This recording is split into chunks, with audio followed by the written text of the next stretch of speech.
اعوذ باللہ من الشیطان الرجیم، بسم اللہ الرحمن الرحیم۔ دنیا اور آخرت کی مثال۔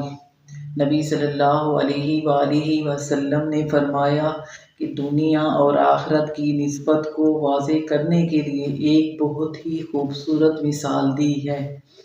صحیح مسلم کی حدیث نمبر 2858 کے مطابق نبی صلی اللہ علیہ وآلہ وسلم نے فرمایا کہ اللہ کی قسم، آخرت کے مقابلے میں دنیا کی مثال ایسی ہے جیسے تم میں سے کوئی اپنی انگلی سمندر میں ڈالے اور پھر دیکھے کہ وہ کتنا پانی لے کر لوٹی ہے۔ اس کے علاوہ دنیا کو مردہ جانور کی تشبیہ دی گئی ہے، جیسے کہ کوئی خریدنا تو دور کی بات ہے، کوئی شخص نزدیک جا کر دیکھنا بھی نہیں پسند کرتا۔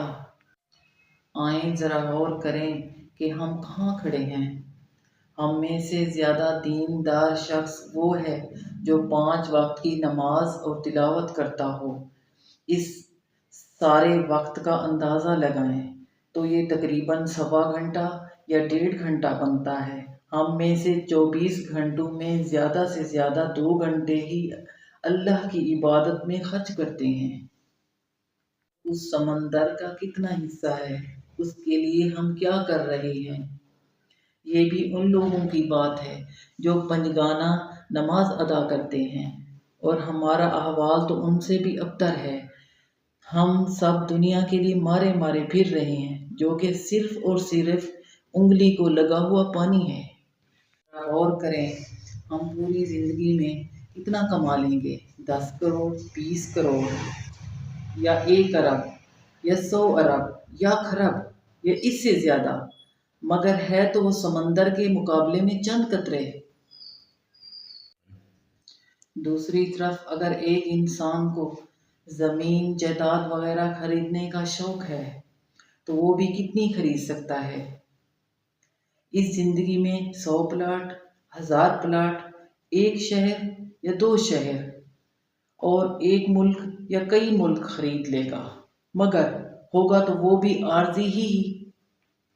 اس کے علاوہ ہم دنیا میں جتنی بھی دنیا کی خواہشات پوری کر لیں، ہے تو وہ مردہ جانور۔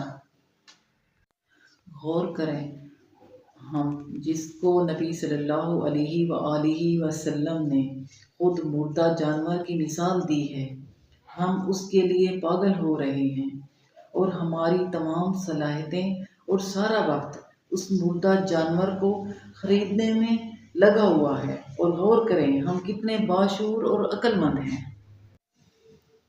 کہ ہم 24 گھنٹوں میں سے کتنا وقت اپنی آخرت کے لیے دے رہے ہیں، جس میں ہمیشہ ہمیشہ رہنا ہے۔ شیطان ہمارے ساتھ ہمیشہ موجود ہے اور اتنا وقت بھی نہیں دیتا کہ ہم غور کریں اور آخرت کے بارے میں سوچ لیں، اور ہم اپنے ازلی دشمن کو بھول چکے ہیں، مگر وہ اپنے کام سے مخلص ہے اور وہ مسلسل کوشش کر رہا ہے، اور ہم لاپرواہ اور سست ہیں۔ آئیں ہم عہد کریں کہ ہم آخرت کی مکمل تیاری کریں اور ازلی دشمن شیطان کو شکست دیں، اور 24 گھنٹوں میں سے آخرت کے لیے اپنا وقت بنائیں اور کامیابی حاصل کریں۔ آمین۔ اللہ تعالیٰ ہر مسلمان کو توفیق دے۔ آمین۔